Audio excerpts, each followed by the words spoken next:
यह क्या तरीका हुआ भला? पहले बता देना चाहिए था। पता है कितनी परेशानी हुई? आते ही गुस्से से चीखने लगे जेठजी और आवाज सुनकर कमरे से बाहर निकली पार्वती। अरे धीरे बोल भाई, अभी कॉलोनी के लोग इकट्ठा हो जाएंगे। लो ये आ गई पार्वती, कहो अब जो कहना है।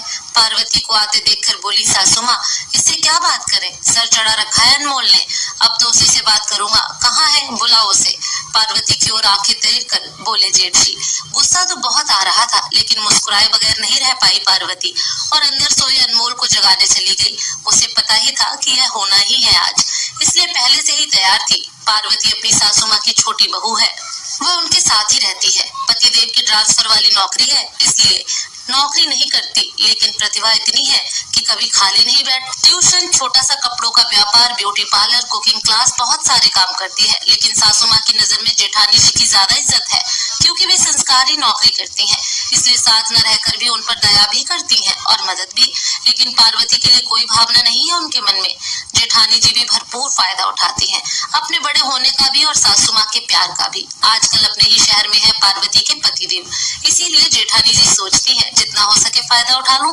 इसलिए अक्सर घर में कोई छोटा मोटा कार्यक्रम हो या मेहमान आने वाले हो, सासू माँ को घर की चाबी देकर चली जाती है और सासू माँ पीछे पड़कर सारी तैयारियां और खाना बनवाने का काम करती है पार्वती से। हमेशा कोई भी चीज पर्याप्त नहीं होती है जेठानी जी के घर में, तो सासू माँ अपने घर से मंगवाती है। इस तरह सामान और मेहनत पार्वती करती है और जेठानी जी इतरा इतरा कर तारीफें लूटती हैं। कोई बात नहीं, घर की ही बात है, सोचकर कुछ नहीं कहती पार्वती, लेकिन बजाय एक अच्छे शब्द के इल्जाम लगा देते हैं जेठ जेठानी दोनों। एक बड़े परिवार से आई है पार्वती, जहाँ सब मिलजुल कर रहते हैं, इसलिए परिवार का महत्व तो खूब जानती है। अक्सर कुछ बोल भी देते हैं जेठ जेठानी, लेकिन बड़े हैं यह सोचकर चुप रह जाती है। ऐसा भी नहीं है कि वह मदद करती है तो जेठानी जी भी जरूरत के समय उसके काम आती हो। आराम से खाने के समय आती है और थकान का बहाना करके चली जाती है। कोई कुछ बोले उससे पहले तो सासू माँ ही बेचारी की नौकरी, थकान और सरकार की ज्यादती का रोना रोने लग जाती है। जबकि परिवार में उनके जैसी नौकरी करने वाले बहुत लोग हैं।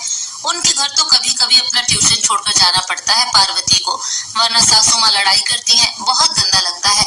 उसे कभी कभी तो जाना ही नहीं चाहती, लेकिन पतिदेव का क्या करे, लक्ष्मण जी का अवतार जो ठहरे।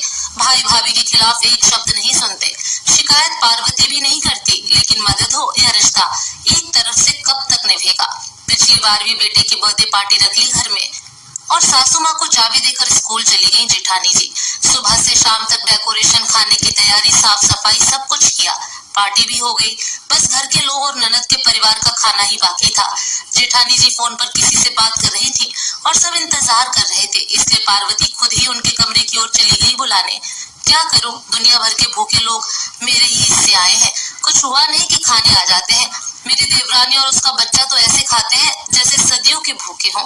नौकरी नहीं करती ना, इसलिए सलीका भी कहाँ से आएगा, इसलिए मैं भी ज्यादा मतलब नहीं रखती, कुछ काम हो तो बुला लेती हूँ, खाने के बहाने तो काम कर जाती है।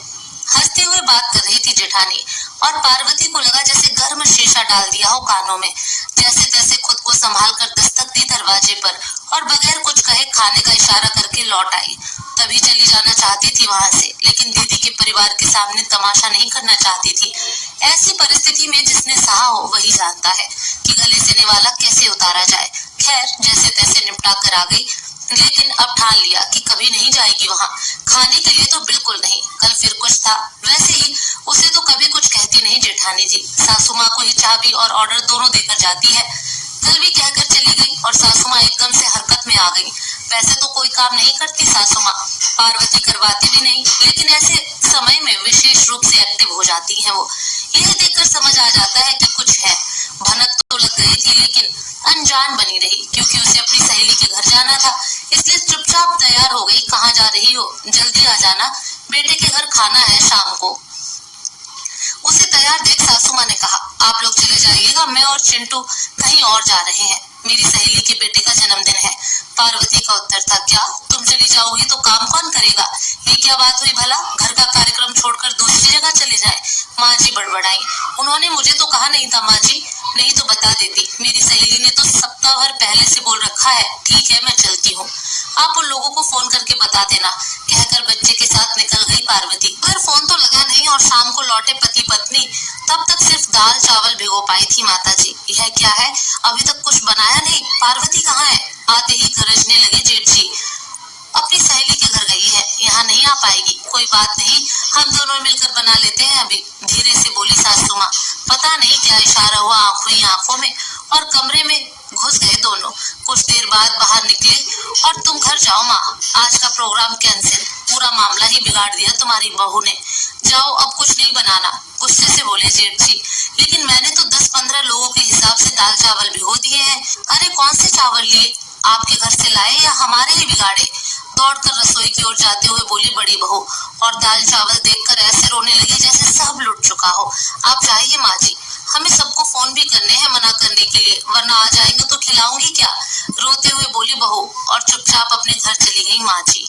आज उन्हें भी गुस्सा आ रहा था कि अगर खुद नहीं कर सकते तो दूसरों के भरोसे ऐसा आयोजन रखना ही क्यों पड़े।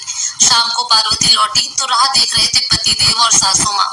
पूरी बात जानकर अजीब लगा, लेकिन इससे पहले कि पतिदेव कुछ कहते उसने अपना पहले वाला अनुभव सुनाया कि कैसे जेठानी जी फोन पर उल्टा सीधा बोल रही थी। सासू माँ को तो अब भी, लेकिन पार्वती ने यही कहा कि ऐसा नहीं होता तो कम से कम आप दोनों को तो खिलाते। पार्वती कभी इतना बोलती भी नहीं थी, इसलिए विश्वास करना ही पड़ा दोनों को।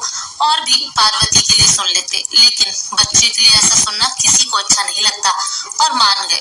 सुबह हुई और आ गए दोनों पति पत्नी झगड़ने। क्या हुआ भाई इतनी सुबह सुबह? अनमोल बाहर आया। कुछ समझा अपनी बीवी को, कल पूरा कार्यक्रम बिगाड़ दिया हमारा, पता है कितना मुश्किल हुआ सबको फोन करके मना करते। इससे पहले तो आ चुके थे वे लोग, बेचारी विशाखा को ही सब करना पड़ा। गुस्से से बोले जेठ जी। पार्वती को पूछकर तय किया था भाई? वैसे किस उपलक्ष्य में था यह कार्यक्रम? अनमोल ने उल्टा प्रश्न किया। यह तो किटी पार्टी जैसा था, उसके स्टाफ वाले हर महीने करते हैं ऐसा। इस बार विशाखा की बारी थी। झेपते हुए बोले भाई साहब, तो भाई पार्टी स्टाफ की और इज्जत मैडम की, इसमें मेरी बीवी कहाँ से आई बीच में? ताकत नहीं थी तो हिस्सा ही नहीं बनना था पार्टी का? ऐसे दूसरों के भरोसे थोड़े ही आयोजन किए जाते हैं। वैसे भी मेरी बीवी और बच्चा कोई भूखे नंगे तो है नहीं, जो तुम्हारे घर बनेगा तो ही खाएंगे, मैं खिला सकता हूँ उन्हें। क्यों भाभी, यही कहती है ना आप सबको? भाभी की ओर देखकर बोले अनमोल। क्या कह रही हैं देवर जी? मैंने क्या कहा? चौंक कर बोली जेठानी जी। पिछली बार आप फोन पर बात कर रही थी वो मैंने सुन लिया था भाभी, मैं तो इसलिए मदद कर देती थी कि चलो परिवार है, लेकिन आपको सिर्फ अपने काम से मतलब था। खुद ही देखिए, कल काम नहीं हुआ तो अपनी सास को भी नहीं खिलाया आपने, बाकी तो बहुत दूर है। और कुछ नहीं तो बाहर से नाश्ता लाए थे वही खिला देते, माँ ही थी आपकी, कितना खा लेती। छोड़िए, यह आप माँ बेटे और बहू की बात है, मेरी नहीं। मैं तो बस यही कहना चाहती हूँ कि अब कभी मेरी उपेक्षा मत करना, ना खाऊंगी ना खिलाऊंगी, बहुत निभा लिया अब नहीं, कहकर वापस अपने काम में लग गई पार्वती। गलती पकड़ी जाने पर कुछ बोल नहीं पाए जेठ जेठानी और चुपचाप चल दिए अपने घर। धन्यवाद दोस्तों।